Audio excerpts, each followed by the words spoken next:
Hello guys, welcome back to इस channel. पिछले part में जो है हमने सेक्शन 1 डिस्कस किया था। इस पार्ट में जो है हम सेक्शन 20 शुरू करेंगे। तो बहुत ही जो है शॉर्टली मैं आपको सारे आंसर्स बताऊंगा। सबसे पहले एक चीज मैंने नोटिस किया एग्जाम में कि सेक्शन का स्पेलिंग जो है वो सीबीएसई वालों ने गलत लिख के रखा है।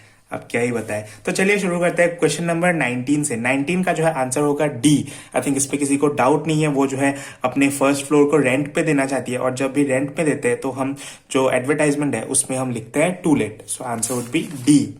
क्वेश्चन नंबर 20 में जो है हमको सिलेक्ट करना है कि सुजाता को जो है अपने एडवर्टाइजमेंट में कौन कौन सी चीजें इंक्लूड करनी है। तो इसका जो है आंसर होगा बी। उसके बाद जो है क्वेश्चन नंबर 21 का जो है आंसर होगा वो होगा सी। अब बहुत से लोगों को लग रहा होगा कि ये चूंकि नोटिस का टाइटल है, नोटिस का टाइटल जो है वो लंबा नहीं होना चाहिए, ऐसा तो मुझे भी लगता है, लेकिन जो ऑफिशियल इंफॉर्मेशन है उसके हिसाब से जो है आंसर सी ही होगा। अब क्वेश्चन नंबर 22 जो है उसका आंसर होगा बी। वैसे बहुत ही कंफ्यूजिंग क्वेश्चन है, लेकिन इसका आंसर होगा बी। अब अगर हम बात करें क्वेश्चन नंबर 23 की, तो इसमें जो है ज्यादा डाउट्स है नहीं, इसका आंसर होगा डी। उसके बाद अगर हम बात करें क्वेश्चन नंबर 24 की, तो यहां से जो है आपको 7 में से 6 क्वेश्चंस करने हैं। सो 24 जो है उसका आंसर होगा बी। इसमें भी गाइस वही चीजें हैं कि जो आपका आर्टिकल है उसका टाइटल लिखना है, और टाइटल जो है वो किसी भी तरह का हो सकता है, लेकिन जो ऑफिशियल सोर्सेस है उसके हिसाब से जो है आंसर बी होना चाहिए। वैसे मेरे हिसाब से जो है आंसर सी होना चाहिए था, लेकिन अब क्या कर सकते हैं। क्वेश्चन नंबर 25 का जो है आंसर बिल्कुल क्रिस्टल क्लियर है। इसका आंसर होगा बी, डायमेंशंस एंड कंस्ट्रक्टिव।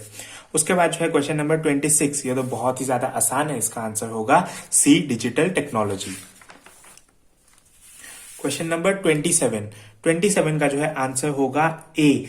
इसका मतलब gift them books, take them to trips on library, create reading space for the children. अब इसमें जो है बहुत से लोग कंफ्यूज थे बिटवीन ए एंड सी, लेकिन फाइनल जो आंसर निकल के आया है वो आया है ए।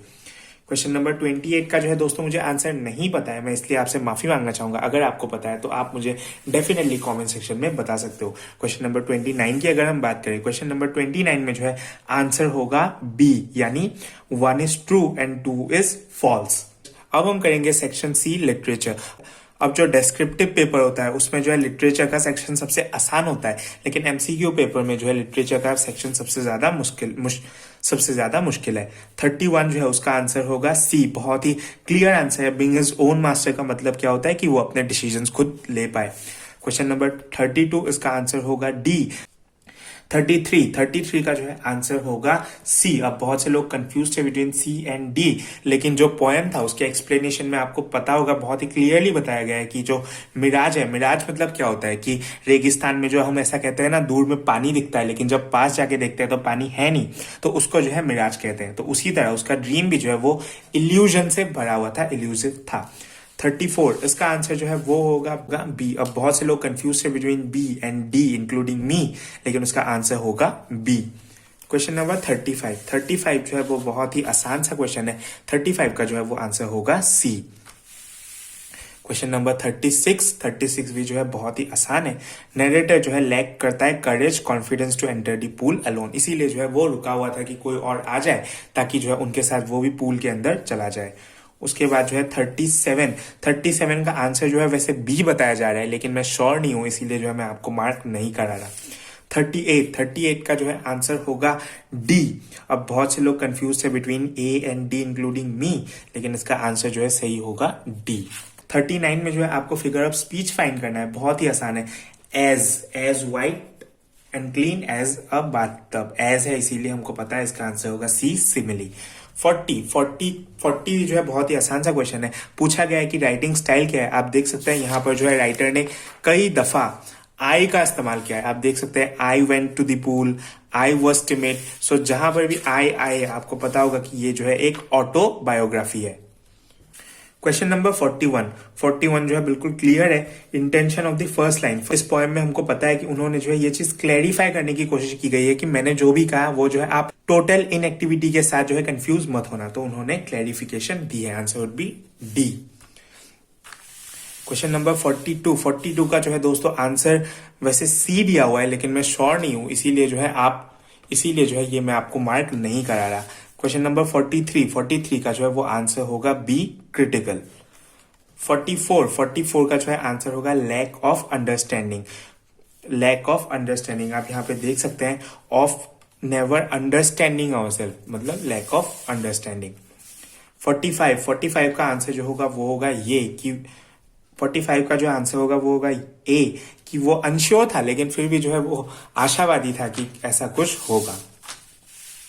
46 का जो है आंसर होगा ए, एक बहुत ही ज्यादा काइंड और कॉम्पेशनेट पर्सन सदाव था। 47 में जो है अब बहुत ज्यादा कंफ्यूजन है। 47 जो है मेरे हिसाब से ए और डी में से कोई सा भी होना चाहिए, लेकिन जो ऑफिशियल सोर्सेस हैं उसके हिसाब से जो है आंसर होगा सी। अब मुझे नहीं पता कि इसका आंसर सी कैसे होगा, अगर आप में से किसी को पता हो तो आप मुझे कमेंट सेक्शन में बिल्कुल बता सकते हैं। आंसर 48 का आंसर होगा डी, बहुत ज्यादा आसान ये क्वेश्चन था। 49 की अगर हम बात करें तो 49 में जो है आंसर होगा बी, बिल्कुल जो है स्ट्रेट फॉरवर्ड क्वेश्चन था और बहुत ज्यादा आसान क्वेश्चन था। क्वेश्चन नंबर 50 में जो है दो ऑप्शंस बिल्कुल एलिमिनेट हो रहे थे, ऑप्शन नंबर बी और डी, लेकिन जो ऑप्शन नंबर ए था और सी था वो बहुत ज्यादा कंफ्यूजिंग था और जो फाइनल आंसर निकल के आया है वो आया है सी। हालांकि मेरे ख्याल से जो है आंसर ए होना चाहिए था। क्वेश्चन नंबर 51 का जो है वो आंसर होगा डी। क्वेश्चन नंबर 52 इसका आंसर होगा सी।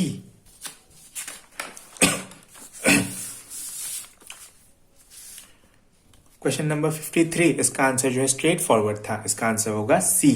क्वेश्चन नंबर 54 इसका आंसर होगा बी, कि हना जो है वो बहुत ही ज्यादा केयरफुल और रिस्पॉन्सिबल वाइफ थी। क्वेश्चन नंबर 55 का आंसर होगा डी, कि हना जो है वो अकेले व्हाइट मैन के साथ क्यों नहीं थी, क्योंकि उसे डर लग रहा था और वो बहुत ही ज्यादा कॉशियस थी। क्वेश्चन नंबर 56 इसका आंसर जो होगा वो ए, कि यहाँ जो फिगर ऑफ स्पीच यूज किया गया है वही चीज जो है वो आपको ए वाले सेंटेंस में भी यूज की गई दिख जाएगी। क्वेश्चन नंबर 57 का जो है वो आंसर होगा सी, कि जो बच्चे थे, जो यंग मैन थे फिरोजाबाद के, वो भी जो है अपने एल्डर्स की तरह ही बिल्कुल हेल्पलेस थे। क्वेश्चन नंबर 58 इसका आंसर होगा डी। आपको पता होगा ये जो पोएम है कीपिंग क्वाइट, इसमें जो है ज्यादातर पीस की बात ही की गई है कि अगर हम एक सेकंड के लिए भी सब लोग चुप हो जाए तो सारी दुनिया में जो है इक्वेलिटी आएगी, पीस आएगी। तो उसी के कारण जो है आंसर होगा D, without hatred and prejudice. Question number 59 इसका आंसर जो है वो होगा बी। और जो लास्ट क्वेश्चन है वो बहुत ज्यादा आसान था, उसका आंसर होगा डी। किसी को भी इसमें कंफ्यूजन है नहीं कि जो जनरल था, वो जो है जनरल टाकीमा था, वो जो है वो बहुत ज्यादा सेल्फिश था और डिपेंडेंट था सदाओ पे कि उसकी ट्रीटमेंट जो है वो ही करे। तो गाइस इसी के साथ जो है हमने पूरा क्वेश्चन पेपर डिस्कस कर लिया है। मुझे पता है बहुत ज्यादा कंफ्यूजिंग पेपर था, बहुत से लोग जो है परेशान हो गए हैं, लेकिन परेशान होने की दोस्तों कोई बात नहीं है। अब वेट करते हैं कि सीबीएसई जो है अपना ऑफिशियल आंसर की रिलीज करे, उसके बाद ही जो है कोई कंक्लूजन हम निकालेंगे। तो आप सभी को जो है बेस्ट ऑफ लक, प्रिपेयर करिए अपने अगले एग्जाम के लिए। मिलते हैं ऐसे ही किसी और वीडियो में।